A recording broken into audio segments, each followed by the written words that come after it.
So with winter coming, me and my buddy over here, we're going to do a quick video on how to winterize your sprinkler system. Weather's getting cold, we're well into fall, it's time to get it done. So the first thing we're going to do is we're going to take a look over to where our shutoff is here and find a place to blow it out. What the is that? Do you know?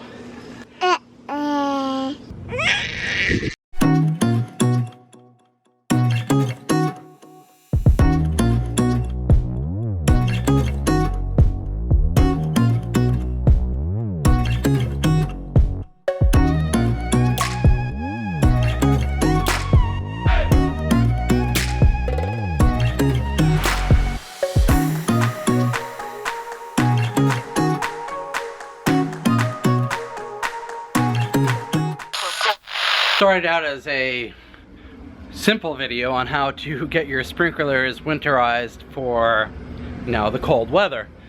But we ran into problems, which is not abnormal in this house, it seems. So this video is going to change into something a little bit different, which is how do you blow out your sprinkler system if your sprinkler is not constructed correctly. Now in this case, I was missing an important component. The outside line should have a backflow preventer on it. It's actually required by code in the town that I live in, so I am going to have one put on. As of right now, that's beyond what I can do as far as my plumbing capabilities, so I'm going to hire a plumbing contractor to come in and put one into the system. Now, the temperature's dropping pretty quickly, and I can't get a plumber out here for at least a few days. And in that time, the temperature's going to drop down into the 20s. So I'm going to go ahead and flush the lines out and make sure they're clear of water so I don't cause any damage from any freezing that might occur until the plumber can get here and put the actual device on. What happened here is the sprinkler pipe was running straight outside. It had that little dome on top, which to be honest, I had no idea what that actually was. I had to ask around some friends on Facebook.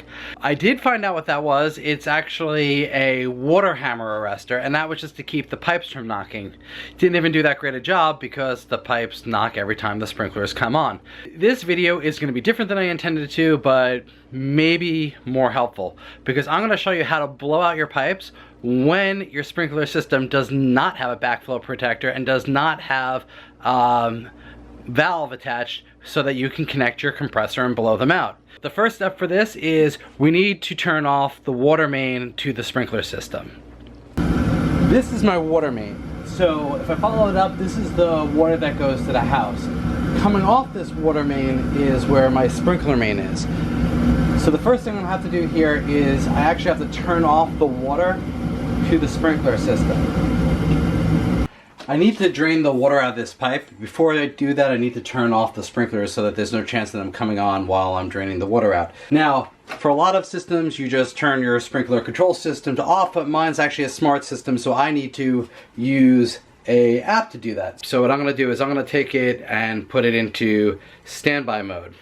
Once I activate this, all the watering will turn off, the automatic watering, and the only way to actually run the sprinkler system is to actually put it into manual mode.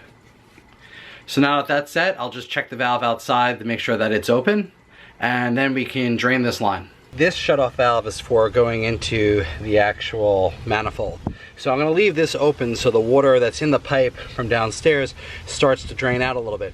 I'm also going to open the spigot downstairs and let all the water drain out through the lowest point. This spigot right here is the lowest point on the system before it goes to the water main. By opening this, I can let gravity drain any water that's in the pipe, and then I can hook the compressor up to this to blow out all the different circuits in the sprinkler system. If this was a normal sprinkler winterization, I would not be draining any water out of this line right now. In fact, I would leave it alone. The backflow preventer that should be on the outside would have two valves on it, one before and one after it. Now, you don't want to blow air through a backflow preventer. You want to do it after the actual preventer so it just goes out through the sprinkler lines.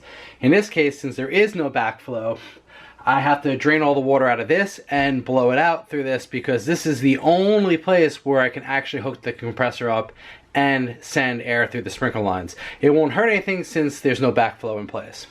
Now to drain this, I'm not actually sure how much water is in here, so I'm just going to take a 5-gallon bucket, put it up, and open the spigot.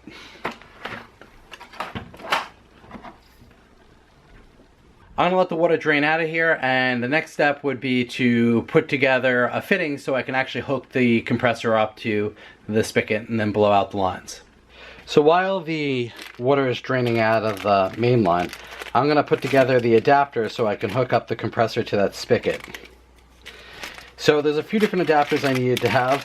The first one is just a hose adapter. This hose adapter takes it from the spigot size down to 1/2 inch.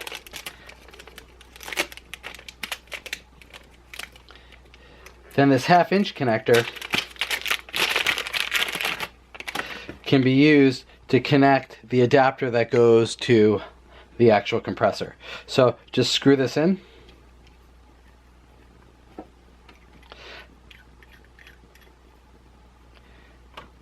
And now we have an adapter so that I can connect the compressor up to the actual spigot and blow out the lines. Alright, so I'm going to remove the bucket and connect on that adapter that I just made for the air compressor. Now I want to make sure this is tight because I don't want air to leak out of it. And you want to make sure you leave this open or the compressed air is not going to go anywhere. However, as the compressor is charging, if you don't want this to drip, you can just close this up.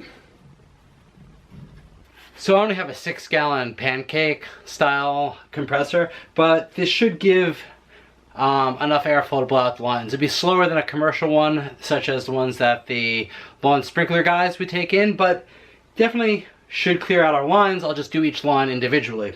There's a total of 5 lines, so maybe this will take about an hour to blow them out once it's all connected. Now, this compressor is capable of 165 pounds of pressure. The actual lines, you should never use more than 80, preferably somewhere between 60 and 80 pounds of pressure. Now that the compressor is all charged up, I'm going to connect one end of the hose to the compressor.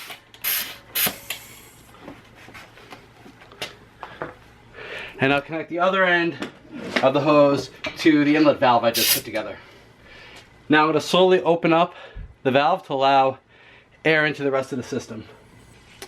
Now all the air is going to run through this pipe and start blowing the air out towards the sprinkler heads. All I have to do is activate the sprinkler zone that I want. And now the air will just flush out the line. Once you stop hearing the water come out and you start seeing just air and no mist, the lines are clear. Well, now that all the valves are closed downstairs and the lines are all blown out with air, so get all the water out, it's time to do one final thing, and it's just in the nick of time because it's starting to rain and sleet out here. So the last thing to do is to take this valve and just keep it open about halfway. And the reason we're going to keep it open halfway is any water that might get into the system will drip down through and not collect in the valve and freeze. And also, since this is a ball type valve, leaving it open halfway means that no water will get caught behind it. So it's just a little double protection to make sure this valve doesn't freeze. The reason we won't need to worry about keeping this valve open is because the ones downstairs are already shut down, so there's no water coming up to this pipe. This is just an extra safety procedure. Once you finish blowing out the lines, you can disconnect the compressor cable and you can unscrew the valve fixture that we made. You can keep this valve open. This ball valve over here will actually stop the water from running through the pipe, but ball valves have been known to leak, and in that case, water could fill up the pipe, make it to the outside, and start to freeze. By leaving it open, any water that drips will fall into the bucket. You can check the bucket every few days, make sure no water is flowing, and it gives you a little bit extra protection. When you're winterizing the sprinkler system, it's also a good time to maybe shut down the outdoor sprinkler heads because these can also freeze and rupture. So to do that, I'm just turning off the valve inside the house.